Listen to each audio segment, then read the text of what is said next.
Dumelang, welcome to yet another episode of Tsene with World Life Inc. Kalibito, ke nna Kamogelo wa Gakwapa, and today I'm going to be talking about obsessive compulsive disorder, OCD. Now, what is OCD? I think a lot of us have heard about it. We have seen, there's some type of people that like things done in a certain way, that like cleaning a lot. That's an example of actually being, or having OCD. OCD features a pattern of unwanted thoughts and fears being, obsessions that lead to repetitive behaviors, being compulsions. They interfere with your daily lives and also activities as well, and they also cause distress. And trying to ignore, these obsessions can actually cause stress and anxiety. So for me personally, I also have OCD. I would call myself a perfectionist. I like things being done a certain way, and sometimes it gets me so frustrated because if something is not done the way that I would like it to happen, then that interferes with my daily functioning in my daily life. So those are the kind of, examples of someone who has OCD. So now, what causes OCD?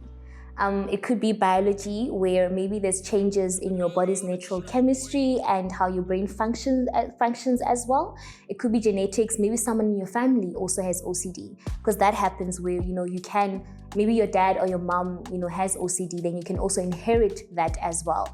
Or it could be from learning. As people, we grow or we learn from observing our environments, how people live, what they do, etc. So you could have OCD because you've learned it from someone or from somewhere.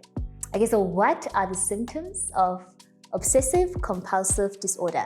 So like I said, OCD is classified under two categories, mainly being, obsessions and compulsions. Obsessions are maybe, fear of contamination or dirt. Maybe you always like your place being clean. If you shake people's hands, then you feel the need to sanitize your hands. I actually know someone who does that a lot, and I also do that a lot. I have a fear, so to say, of shaking hands, because I don't know what you've been touching. So that's one of the examples of actually someone who has OCD. Another symptom of OCD is maybe doubting and having difficulty tolerating uncertainty. So you always want to be in a space where you are affirmed. If you don't know what's going on, then it gets to your head and you become obsessed with those thoughts. So you always want to be in control in a way, and that can be very obsessive. So if you're the type of person who is uncomfortable with uncertainty, uncomfortable with not knowing things, then that could be a symptom of OCD. Another one is, needing things to be done or to be done in an orderly or symmetrical manner. So you find people who maybe if a pencil is placed on a table, if it's a bit skew, it's uncomfortable for them. It has to be straight. They're very symmetrical. If they put their books, they have to be maybe either put in color format or maybe alphabetical order, or there's so many ways that a person could prefer their things to be put. So if you like things being done in a symmetrical manner, then that could also be a symptom of OCD.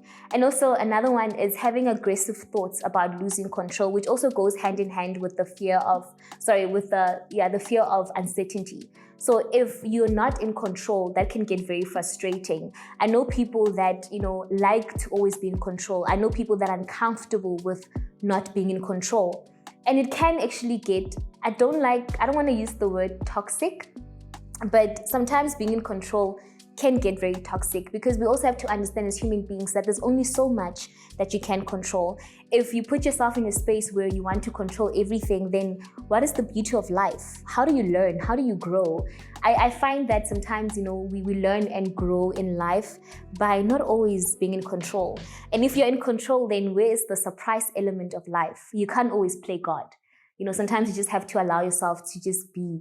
So I think if you are that person, who always wants things to be done in a certain way, or you always want to be in control, then maybe it's time we kind of maybe work on that a bit. Because I think if anything, you are closing yourself in a box, and there's no room for growth in that box. Okay, then we have compulsion symptoms. Now, compulsions are repetitive behaviors that you feel driven to perform. For example, constantly washing and cleaning. You find that maybe you're washing your hands a lot, you always want to clean. I mean, it's good to be tidy, it's good to live in a clean space. They say cleanliness is next to godliness, if I'm saying it correctly. But you can't be always washing and cleaning. Now you're wasting time washing and cleaning, whereas you could be doing certain things or other things with your time. So it can be very time consuming as well if you're always spending your time being obsessed with one thing or feeling the need to continuously perform that ritual, Another thing is also checking. You're continuously checking, either maybe checking doors, checking windows. You always feel the need to check. That's also a symptom of, OCD. Or maybe orderliness. You just want things to be in order. You just, you're uncomfortable with things not being in order, or demanding reassurance. You're someone who's uncomfortable with, it goes back with the obsession symptoms as well, because you want reassurance, and sometimes you won't get that reassurance. It can also be toxic. You can imagine in a relationship, if you're with someone who continuously wants reassurance, it can be pretty uncomfortable for the other person, where they always have to reassure you and give you validation. That is not healthy, because that should come from you, should come from self. Reassurance comes from self. So if you continuously want to get it from other people, then it can be toxic for them and draining as well. So that's something that if you see it as a symptom that you might have or that you might relate to, then maybe it's time to introspect and try to understand, why are you like that, or what is causing that. Another symptom of compulsion symptoms are following a strict routine. I know having a routine is good, don't get me wrong. Having a routine it guides, your day. It directs how you do things.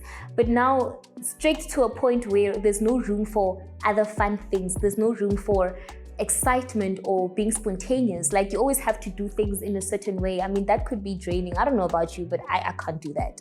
So maybe it's time to just ease up a bit, be comfortable, and you don't have to always, follow a strict routine. So OCD begins, in teen or adult years, but it can also start in childhood. Because, I always say that what you experience as a child shapes, how you become as an adult. So for many people, when we went back to what causes OCD, it could be because of your childhood, what you experienced at home, the things that you were forced to do as a child, the things that you were conditioned to do as well, or it could start, because of circumstances, as a teen, as a young adult. So it could vary in terms of how it starts. And there are risk factors as well that actually perpetuate the causes or perpetuate you actually having OCD, such as family history. Like I said, it could be because you learned it from someone in your family had OCD, or you inherited from your parents. So it could be because of your family history. It could also be because of a stressful life event. Like with me, I know that my OCD shows when I'm stressed.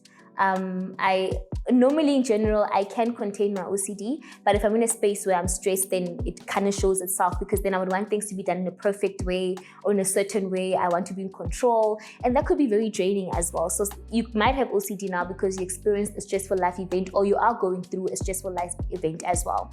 And it could also be because of other mental health disorders. For example, I know people that are narcissistic might have OCD, or people that might have bipolar might have OCD, or people that suffer from anxiety in general might also have OCD. So it varies. So if you have, a mental disorder, then chances are it could also cause OCD as well. I hope you learned something from today. And if you do have OCD, there is nothing wrong with you. I don't want you to sit here and think, maybe there's something wrong with me. No, there is nothing wrong with you. It's just a matter of knowing how to manage your OCD, introspecting on the symptoms, and knowing when to also see a professional. So if you ticked right to all the symptoms that I mentioned, then maybe it's time to see a professional who can actually assist you in managing your OCD. But if maybe you only ticked 2 things or 3, then it's okay. You might just, want to make a few changes in your life that will help you cope, and deal with your OCD and also not cause stress and anxiety. I hope this helped, and I hope you enjoyed this video. Till next time.